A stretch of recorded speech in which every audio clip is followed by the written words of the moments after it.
Buenas noches a todos, bienvenidos a esta nueva actividad del canal del programa externado de medicina interna del Hospital Roosevelt. En esta ocasión vamos a discutir brevemente un artículo de revisión, un seminario publicado en la revista Lancet recientemente y que versa sobre el manejo de la obesidad en adultos. Primero hay que mencionar que la definición de obesidad como tal pasa por establecer que existe una alteración en el porcentaje y la cantidad de adiposidad de un paciente. Habitualmente o de forma generalizada hemos utilizado el índice de masa corporal por arriba o igual a 30 kilogramos por metro cuadrado como el parámetro para definir obesidad. Sin embargo, hay que reconocer que, pues, con mucha evidencia se ha demostrado que no es el método ideal para establecer todo lo que implica que un paciente padezca de obesidad en relación al riesgo de complicaciones cardiometabólicas, cerebrovasculares, cáncer. Así que se han propuesto otras definiciones ya más basadas en técnicas o en parámetros que involucran la relación de la grasa visceral y la grasa corporal total con el resto de la composición física del paciente. Sin embargo, continúa siendo un método pues bastante práctico y útil para definir esta condición. La prevalencia en el mundo se estima que es alrededor del 13%. Actualmente existen casi 900 millones de personas con obesidad en el mundo, personas adultas. Hay que mencionar también que los niños cada vez tienen más o padecen más de este problema, pero el artículo que estamos revisando se centra más en el tema de adultos. Esto no incluye a los pacientes que tienen sobrepeso, que es otro gran porcentaje de personas en el mundo, que si unimos las dos ya casi llega a un 40% a nivel mundial. Esta condición es más prevalente en mujeres y hay algunas regiones en el mundo donde se presenta en porcentajes muy altos, hasta mayores del 35%, como en algunas áreas de Oceanía y el África subsahariana. ¿Por qué es importante definir bien si un paciente tiene una obesidad?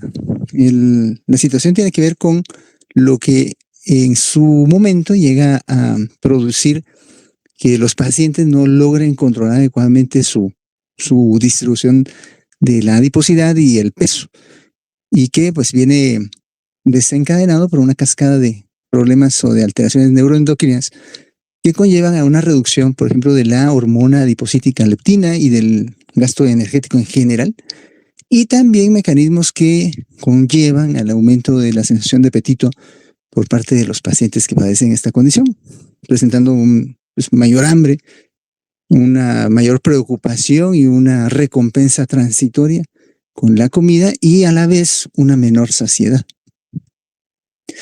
Los factores involucrados en el desarrollo y el aumento de la prevalencia de esta condición tiene que ver con cambios ambientales que incluyen disponibilidad y comercialización de los alimentos.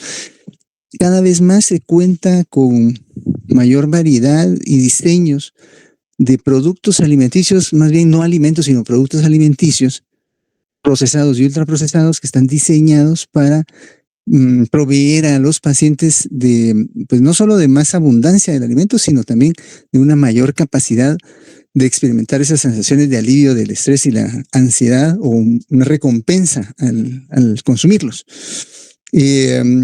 También dentro del ambiente tiene que ver el tema de los precios de los alimentos. El tamaño de las porciones, desde el punto de vista relativo, se promueve el consumo de porciones o de mayores cantidades de comida, porque el precio relativo se va reduciendo mientras más el paciente compra o consume alimento. Y la densidad energética también es un tema importante porque los alimentos están diseñados para ser cada vez más densos desde el punto de vista de energía. Ese ultraprocesamiento de los alimentos y la priorización de otras formas de producir productos alimenticios, pues que conllevan a que las empresas tengan más ganancias, que sean un negocio más rentable y que han involucrado, por ejemplo, el diseño de maíz y soya ya con otras características para proveer de una mayor cantidad de sustrato. En el ambiente también ha influido recientemente las alteraciones que el estilo de vida que conlleva la sociedad moderna conducen a falta de sueño crónico, los cambios endocrino-metabólicos y cardiovasculares que eso también trae consigo un mayor aumento del estrés, exposición a sustancias químicas que funcionan como disruptores endócrinos. De esto ya tenemos evidencia muy abundante y desde hace prácticamente más de 20 o 25 años, en los cuales se ha ido cobrando más conciencia del nivel de exposición cada vez más abundante en la población en general a estas sustancias que incluyen plásticos, microplásticos, nanoplásticos, policarbonatos, que al final van dentro de la estructura de los alimentos que estamos consumiendo. También es importante el tema de la genética. La forma de predisposición hereditaria poligénica es lo que más abundantemente puede influir en este sentido, pero hay también alteraciones de tipo monogénico que pueden llegar a afectar incluso hasta el 0.5% de la población en general, y pues que tienen como causa principal esta mutación monogénica que induce cambios que conllevan a obesidad. Un ejemplo de estas es la mutación del receptor del gen de la melacortina 4. ¿Qué consecuencias trae la obesidad consigo? La primera consecuencia que debemos considerar es el tema de la estigmatización y la discriminación que los pacientes pueden llegar a experimentar, partiendo desde ellos mismos y la percepción que tienen de su entorno social, de los trabajos, de los lugares que no están diseñados específicamente para personas con este problema y que les dificultan pues interactuar desde el punto de vista social. A su vez, esto trae problemas en 3 dimensiones. Por ejemplo, alteraciones mecánicas como osteoartritis, falla respiratoria, apnea del sueño, incontinencia urinaria, reflujo gastroesofágico, problemas con intertrigo, alteraciones de tipo metabólico como por ejemplo la gota, hipertensión, diabetes tipo 2, enfermedad hepática metabólica, dislipidemia, cáncer, problemas cardiovasculares, infertilidad. De hecho, la obesidad es la causa probablemente más frecuente en la actualidad de alteraciones de tipo funcional del sistema que tiene que ver con la fertilidad. Es decir, inducen una especie de hipogonadismo de tipo funcional. Y por otro lado están las alteraciones, complicaciones de la salud desde el punto de vista de pues la mente y el comportamiento, generando en los pacientes una mayor prevalencia de depresión, ansiedad y desórdenes alimenticios. El enfoque actual no solo debe ser centrado en el paciente o debe ser contextualizado a cada individuo en particular, sino que debe ponerse metas diferentes a las que habitualmente estamos acostumbrados. Por ejemplo, antes pues buscábamos tener un peso X, un peso ideal. Sin embargo, se ha demostrado que con pérdidas de peso de entre 5, 10%, 15%, uno tiene cada vez más beneficios y esos beneficios empiezan a suceder desde que el paciente pierde el 5% de su peso corporal actual. Entonces, es algo que hay que comentar con el paciente y que incluso puede servir como una especie de estímulo para que pues, se motive a realizar esta intervención para bajar de peso. El objetivo final del tratamiento no es tanto el peso como tal, como número, como meta principal, sino mejorar la salud global del paciente. Si empezamos el protocolo de manejo propuesto, vamos a empezar por establecer el diagnóstico de obesidad, que ya dijimos que hay diferencias o controversia en cómo establecerlo, pero basándonos solo en el tema de índice de masa corporal, pues empezamos ya con el diagnóstico con niveles de índice de masa corporal de 30 kilogramos por metro cuadrado para arriba. Y una vez establecido el diagnóstico, pues vamos también a proponer las intervenciones. La base, el fundamento de toda intervención debe ser la mejoría en el estilo de vida saludable. Esto va a incluir, no se limita, pero incluye mejorías en los patrones de alimentación, aumento de la actividad física, mejor manejo del estrés, mejorar la calidad del sueño, tener asesoría psicológica, o sea, una serie de intervenciones que van a influir al final que el paciente logre empezar a vencer ciertos conceptos y paradigmas para mejorar el aspecto de la obesidad que está padeciendo. Si las metas se logran con esa primera intervención, pues reforzamos y seguimos todo el tiempo necesario. Al final, todas las vías van a llevar precisamente al manejo a largo plazo. O sea, el tratamiento no va a ser una intervención de 3 meses, 6 meses, 1 año. Esto también es importante decirlo porque hay muchas propuestas dentro de la comercialización de servicios para bajar de peso en los cuales ofrecen baje X cantidad en tanto tiempo. Y esto al final resulta contraproducente porque los pacientes se emocionan mucho cuando pierden peso con intervenciones muy, muy drásticas. Y luego de que cesa la intervención, pues existe el famoso rebote. Vuelven a ganar mucho más peso del que habían perdido. Entonces hay que establecer desde el principio con el paciente claramente que la intervención es a largo plazo. Entonces, si solo con las intervenciones en estilo de vida saludable logramos la meta, pues reforzamos y continuamos todo el tiempo necesario. Si no se logra, entonces vamos a considerar ya sea manejo farmacológico o cirugía bariátrica, dependiendo de la indicación. Si logramos la meta con manejo farmacológico, continuamos con el mismo y con la estilo de vida saludable también a largo plazo. Pero si no se logra, pues ya pensamos en hacer la intervención con cirugía bariátrica. Si se logra la meta, manejo crónico. Si no se logra, damos combinación de ambas intervenciones. Y por el otro lado, si empezamos por cirugía bariátrica, sobre todo en los casos de pacientes que tienen índices de masa corporal arriba de 35, con comorbilidades, o sin comorbilidades, arriba de 30, con comorbilidades descompensadas, o también se está considerando actualmente que los pacientes que tienen índice de masa corporal de 27, 28 para arriba, pero que tienen mucho riesgo de desarrollar complicaciones cardiometabólicas, puedan también considerarse para este tipo de intervención. Pero independientemente de esto, si no se logra, pues consideramos el procedimiento quirúrgico y la terapia, de nuevo, insistimos, debe ser a largo plazo. Porque el beneficio obviamente se va a presentar de mayor manera si el paciente continúa con un peso adecuado más tiempo o un peso que no se recupere con el tiempo. Entonces, las intervenciones inician con el cambio de estilo de vida, que va a incluir una mejor alimentación. Tenemos que contar con la asesoría y acompañamiento de una nutricionista calificada para este tipo de problemática.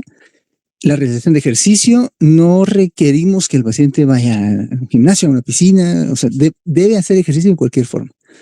Si está en su casa, hay que instruirlo para ver cómo empezamos ese proceso. Si es un paciente totalmente sedentario, por lo menos que empiece a caminar unos 10, 15 minutos al día. Si ya empieza a generar hábito, vamos poco a poco progresando, no solo en la intensidad, sino en el tiempo de ejercicio, para lograr que llegue a un punto en el que tenga un mínimo de actividad física de 150 minutos por semana, combinando ejercicios de fuerza y ejercicios cardio. Y esto tiene que ser a largo plazo, debe ser sostenido. El beneficio del ejercicio no es tanto por el tema de peso, porque al final no sirve tanto para bajar de peso, pero sí para mejorar la condición física del paciente, la condición cardiometabólica del paciente y reducir riesgos de complicaciones de esta índole. El monitoreo debe ser continuo, a largo plazo, y el equipo debe ser integral. El equipo debe incluir al médico que asiste al paciente, médico endocrinólogo, médico internista, debe incluir a una nutricionista calificada, psicólogo, eventualmente el cirujano que hace cirugía bariátrica o un gastroenterólogo que hace procedimientos endoscópicos de manga gástrica, que pues también es parte importante de las intervenciones que uno puede considerar para los pacientes que lo requieran, según su evolución. La adherencia y la constancia son los dos puntos más importantes, son vitales para que el paciente logre la meta de mantener el peso perdido, es decir, que no recupere lo que perdió y que el beneficio sea adecuado a largo plazo. Sin embargo, a pesar de la mejor intervención, solamente un 20% de los pacientes logran estas metas a largo plazo. Pero bueno, quiere decir que tenemos que esforzarnos más en el sentido de todo lo que estamos proponiendo como intervenciones. Hablemos un poquito de los fármacos. Una visión muy general es que contamos en la actualidad con estas opciones. El Orlistat, la combinación de la naltrexona con bupropión, fentermina sola o fentermina con topiramato, liraglutida, semaglutide, que es lo que tiene un mayor impacto de lo que tenemos disponible en la actualidad para manejo del peso, y el tirzepatide, que probablemente contemos con este producto en Guatemala a finales de este año, a principios del siguiente.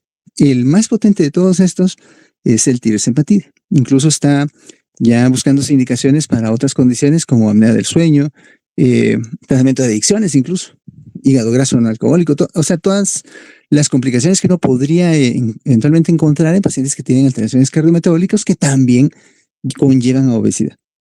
El estilo de vida, como decíamos, no sirve tanto para bajar de peso, apenas logra un 5% de reducción de peso, pero es importante realizarlo porque los pacientes que pierden peso, ya sea por fármacos o por cirugías o por la combinación de ambas, van a perder parte de ese peso basado en la pérdida de masa muscular. Pero esa reducción de masa muscular la podemos mitigar, la podemos paliar, si el paciente está haciendo ya un programa de ejercicio escalonado de manera correcta.